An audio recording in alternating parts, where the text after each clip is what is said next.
Senhoras e senhores, ao cumprimentá-los, estamos começando mais um Diálogo Espírita, a doutrina espírita passada limpo. Façamos neste momento uma pequena oração. Em primeiro lugar, para agradecermos a bondade do Pai de nos conceder mais um dia de vida encarnado aqui no planeta Terra. Pela nossa saúde física, mental e espiritual. Pela vida dos nossos. Pela vida daqueles que sofrem. Pela vida dos nossos governantes. Também pela sua saúde. E continuar a pedir, a rogar o amparo para todos nós, revigorando a nossa energia, revigorando a nossa paz, para que possamos prosseguir na jornada a que nos propomos quando voltamos para a terra. Muito obrigado, Pai, por tudo. Que assim seja. O trabalho de hoje intitula-se Em Preparação. Diz o Senhor: porei as minhas leis no seu entendimento, e em seu coração as escreverei. E eu lhes serei por Deus, e eles me serão por povo. Está em Paulo, Hebreus, capítulo 8, versículo 10. Traduziremos o Evangelho em todas as línguas, em todas as culturas, exaltando-lhe a grandeza, destacando-lhe a sublimidade, semeando-lhe a poesia, comentando-lhe a verdade, interpretando-lhe as lições, impondo-nos ao raciocínio, aprimorando o coração e reformando a inteligência, renovando leis, aperfeiçoando costumes e aclarando caminhos. Mas virá um momento em que a boa nova deve ser impressa em nós mesmos, nos refolhos da mente, nos recessos do peito, através das palavras e das ações, dos princípios e ideais, das aspirações e das esperanças, dos gestos e pensamentos, porque, em verdade, se o céu nos permite espalhar-lhe a divina mensagem no mundo, um dia exigirá nos convertamos em traduções vivas do Evangelho na Terra. Em soneto, em versos, Emmanuel nos explica o que devemos fazer, qual a preparação que devemos ter para chegarmos ao ponto de nos converter também no caminho de Jesus. Irmã Ângela está conosco mais uma vez, nossos cumprimentos. O que a irmã encontrou no Evangelho correlato a esta bela lição? Cumprimentando os nossos irmãos que estão em casa ou que irão nos assistir, que Deus abençoe a todos. No Evangelho, na verdade, podemos dizer, como o irmão Antônio falou, um poema, né? Quase um poema trazido pelo nosso irmão Emmanuel. Tem todas as lições do Evangelho aqui, quase todas, né? Ou todas, mas nós separamos 3. Eu, no meu ponto de vista, separei 3. Em primeiro lugar, o que nós temos, o que nós observamos, na verdade? Que Deus, assim como Jesus, quando esteve aqui entre nós, né, nos trouxe e nos traz até hoje através dos bons espíritos, de várias formas, todos os recursos que nós necessitamos para a nossa evolução. Então, desde muito tempo atrás, nós temos esses recursos para a nossa preparação. Para a preparação do nosso espírito, para quê? Para a nossa evolução. Então, o que é preciso para que nós possamos absorver esses recursos? E isso fica muito claro, né, nessa lição. Esses recursos que nos foram dados muito antes de Jesus até vir ao mundo, depois que ele esteve aqui, e com o nosso irmão Allan Kardec, através das obras espíritas trazidas do plano espiritual, o Consolador prometido, como já dizia Jesus no Evangelho, eu vos enviarei o Consolador prometido. Chico Xavier, com a sua mediunidade, com essa missão também de trazer os ensinamentos e o conhecimento do plano espiritual, da vida futura a todos nós. Então, nós recebemos inúmeros recursos. Sempre recebemos e ainda estamos recebendo esses recursos para essa preparação da nossa evolução. Mas por que nós ainda não conseguimos entender muita coisa? Porque como lá na parábola do semeador, né, onde Jesus distribuía as sementes, e ele vem distribuindo essas sementes até hoje de maneira ininterrupta a todos nós.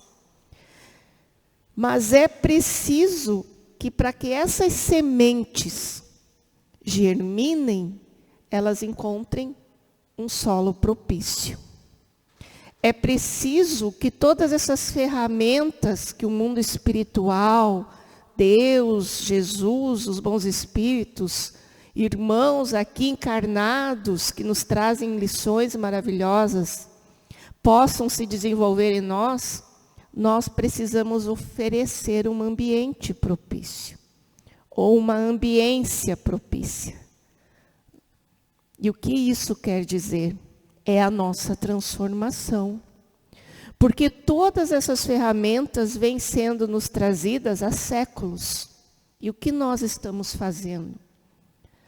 E como preparar esse ambiente, então? Como preparar esse solo íntimo nosso para que tudo isso se germine dentro de nós?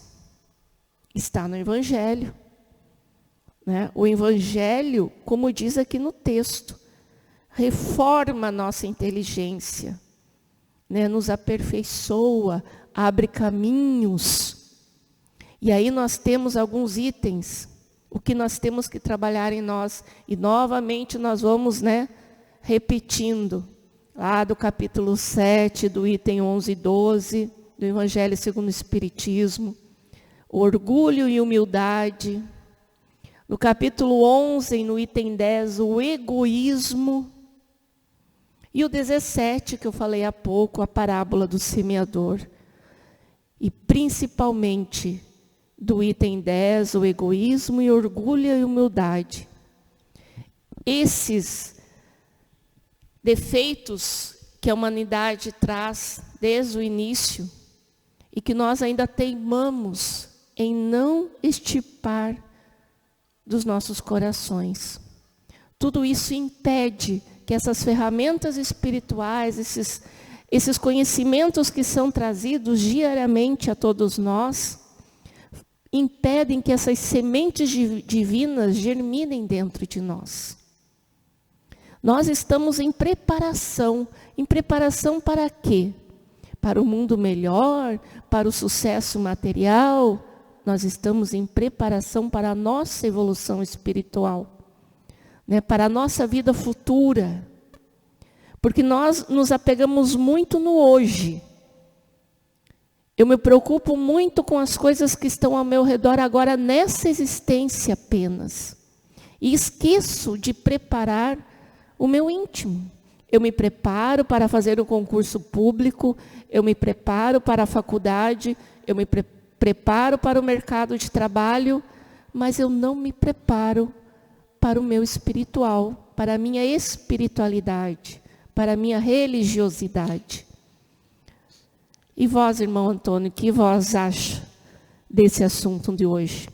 Pois é, as leis precisam ser entendidas. Que leis? As leis dos homens estão aí para serem interpretadas, virguladas, porque as pessoas colocam vírgulas nas leis. E preciso entender o espírito de cada lei quando ela é feita. Às vezes as pessoas não conseguem ver esse espírito. As leis do Mestre Jesus foram muito claras. Mas também ele falava por parábolas.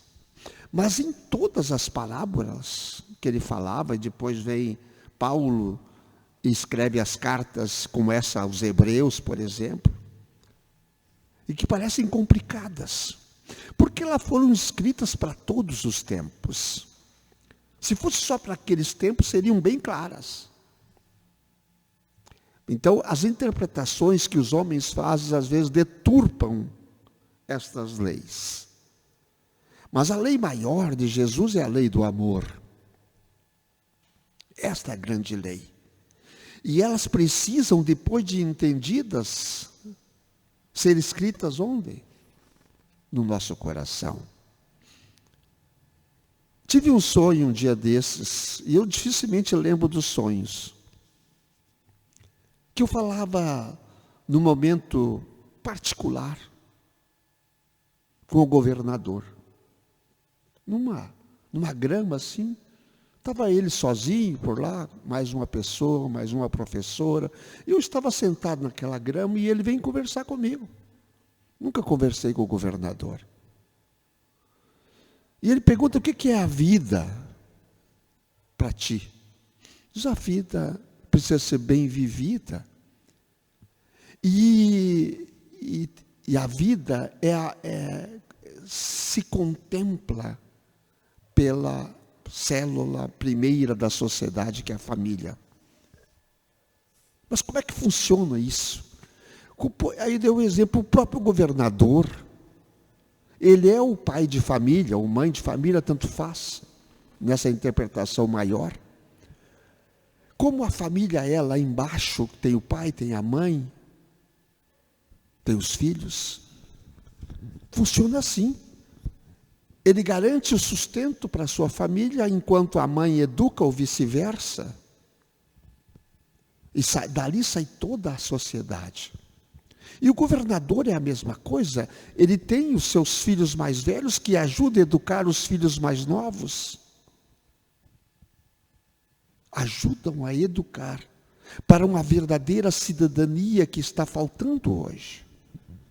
Porque quando nós educamos, entre aspas, os nossos filhos, nós os educamos para serem vencedores. Mas que vencedor do quê? Do outro. Tu tem que sobrepujar o outro que passa a ser teu adversário e não teu parceiro, teu colega, teu irmão de caminhada. O que nós temos que aprender então com tudo isso é entender esta lei maior de que a família é o fator primordial a grande sociedade é uma família grande e que precisa ser entendida dentro da família pequena, aquela que começa tudo, com irmandade, com colaboração, com tradição, com, digamos assim, com a palavra mais correta, com o coração. Com o coração. Com o entendimento da lei maior de Deus, nosso Pai, que veio traduzida nos 10 mandamentos do Cristo. Os 10 mandamentos de Moisés, que vêm traduzidos no amar a Deus sobre todas as coisas e ao próximo como a ti mesmo. Então veja bem, amar a Deus sobre tudo e ao próximo como a ti mesmo. Como vamos amar a Deus? Nós não amamos ao próximo, porque todos são filhos de Deus. Como é que vamos nos preparar então para vencer nesta vida? Qual a preparação que nós vamos fazer para vencer nesta vida? O que é o vencer? É vencer a si próprio. A irmã falava no egoísmo, exatamente assim. É vencer o orgulho e o egoísmo que nos arrebata e nos tira do caminho, nos tira da preparação, nos tira do entendimento do Cristo Jesus. Nos tira. E aí nunca vamos alcançar o nosso próprio coração. Onde está o teu grande tesouro? Deve estar no coração, precisa estar no coração. Quando eu entender as leis divinas, quando eu entender as leis que Jesus veio explicar os 10 mandamentos, sim. Veio explicar. Isso é importante que nós entendamos que nós precisamos hoje, sim, da religiosidade. Não de uma religião formal, mas da religiosidade. E que vem através das religiões formais também. Porque quando nós não temos nada, nós não temos nada. Não temos nada. O que a sociedade está vivendo hoje do nada? O nada é a matéria, porque a matéria vai ser destruída. Mas o espírito não vai ser destruído. Então precisamos relembrar e nos preparar para a vida real e verdadeira, que é a vida do Espírito.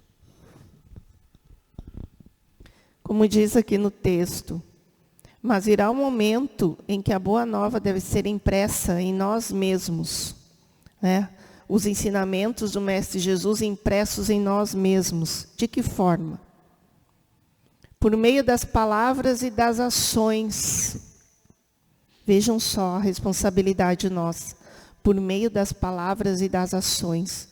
Como nós estamos agindo com nossas palavras, com as nossas atitudes.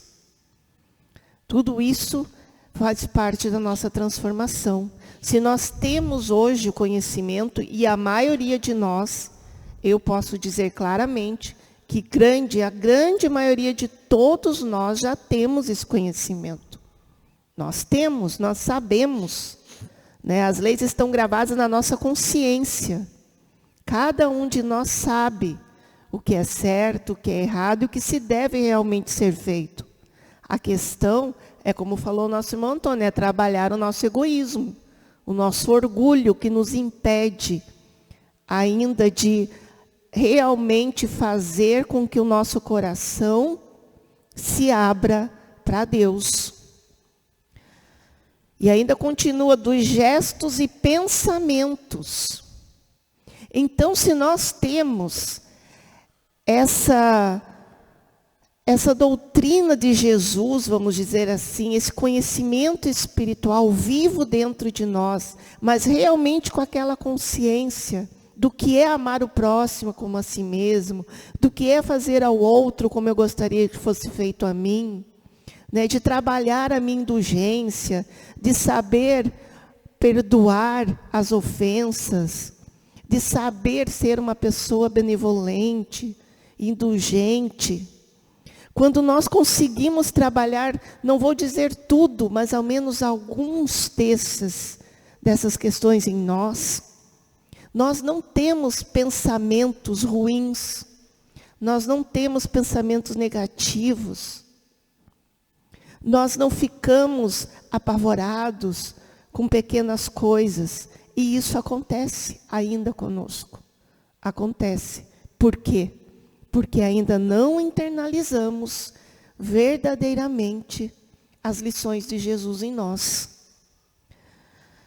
E ainda continua, porque em verdade, se o céu nos permite espalhar a divina mensagem no mundo, um dia exigirá nos convertamos em traduções vivas do Evangelho de Jesus. Olha só. nos transformar em traduções vivas do Evangelho de Jesus. Chico Xavier conseguiu isso. Ele era uma tradução viva do Evangelho, porque ele viveu nessa existência, na existência que ele estava, né? Cada parte do Evangelho do Cristo. Ele viveu. Ele viveu a benevolência, ele viveu a indulgência, ele viveu o perdão das ofensas, ele viveu amar o próximo como a si mesmo. Esse é um exemplo vivo que nós temos bem pertinho de nós. Bem pertinho de nós. Mas como que ele conseguiu viver isso? Porque ele trabalhou muito uma questão que nós ainda lutamos, que é a renúncia. Porque tudo isso exige renúncia. Exige sair da nossa zona de conforto. Ele não tinha faculdade. Ele não tinha um intelectual desenvolvido, com vários cursos e tudo mais, mas ele aceitou de coração e escreveu milhares de livros que muitos escritores, por mais intelectualizados que sejam até hoje, não conseguiram escrever. Obras como essa do Pão Nosso, que nos traz lições muito atuais para a nossa existência. Então nós temos que começar a refletir. Se eu quero realmente ter essa preparação evangélica dentro de mim, preparar o meu espírito, né, a minha evolução espiritual, eu preciso trabalhar a renúncia. E nós não precisamos ser Chico Xavier. Não precisa ser Chico Xavier. Não precisamos fazer tudo o que ele fez. Algumas dessas questões, se a gente conseguir nessa evolução, nesse momento que nós estamos vivendo, já é muito grande. Ser bom já é benevolência. Alguma coisa. Ser benevolente para com todos já é uma grande coisa. Então a gente vai, mas eu vou chegar no Chico. Não, calma, não precisa chegar no Chico. Mas vamos dar, o espelho está ali. Então, o espelho, ele diz assim, o espelho é, claro que o espelho é Jesus, mas aquele mais perto de nós, que viveu no nosso meio, esse foi o Chico aqui na Terra. Ele nos deixa preparados para seguir o caminho que ele deixou para nós. Um homem igual a nós, que sofreu também com nós, com muitos de nós sofrem até hoje, e que continuou firme na sua fé. Aquela fé inabalável no Cristo. Ele dizia sempre assim, o nosso Senhor Jesus Cristo. Lembra que o Chico falava isso sempre? Então, é importante que nós tenhamos essas figuras que eu digo que hoje são lendas, não são lendas, são reais, lendárias no sentido de nunca serem esquecidas. Que nós possamos um dia, sim, sempre pensar, quando nós formos, não seremos esquecidos. Se nós formos só matéria, com certeza seremos esquecidos. Se nós formos espirituais, tenhamos o espírito acima, alguém vai lembrar de nós sempre. Mas não importa se não lembrem da gente aqui na Terra. Importa que seremos lembrados no mundo maior. Estamos encerrando o nosso trabalho de hoje e pedimos à nossa irmã que faça a prece final. Agradecidos que somos por essa lição que nos faz refletir sobre as nossas ações, sobre os nossos pensamentos. Rogamos então ao nosso Pai Maior que neste momento derrame as bênçãos do alto a todos os lares, a cada irmão que está com problema de saúde, seja ele físico, mental, espiritual. Que os anjos luzeiros levem a todos a paz, a harmonia, a tranquilidade, a fé, a esperança. Mestre Jesus, te agradecemos imensamente por todo auxílio que nos dá todos os dias, todos os momentos da nossa existência. Agradecemos a nossa Mãe Maria, que com esse amor divino ampara cada um de nós, todas as famílias. a todos os seres de luz, irmãos, familiares que estão no plano espiritual, que zelam por nós, a nossa gratidão. E assim, agradecidos que somos, rogamos que o amor do Pai, que a luz divina do universo maior, abençoe a cada um de nós, hoje, amanhã e sempre. Que assim seja.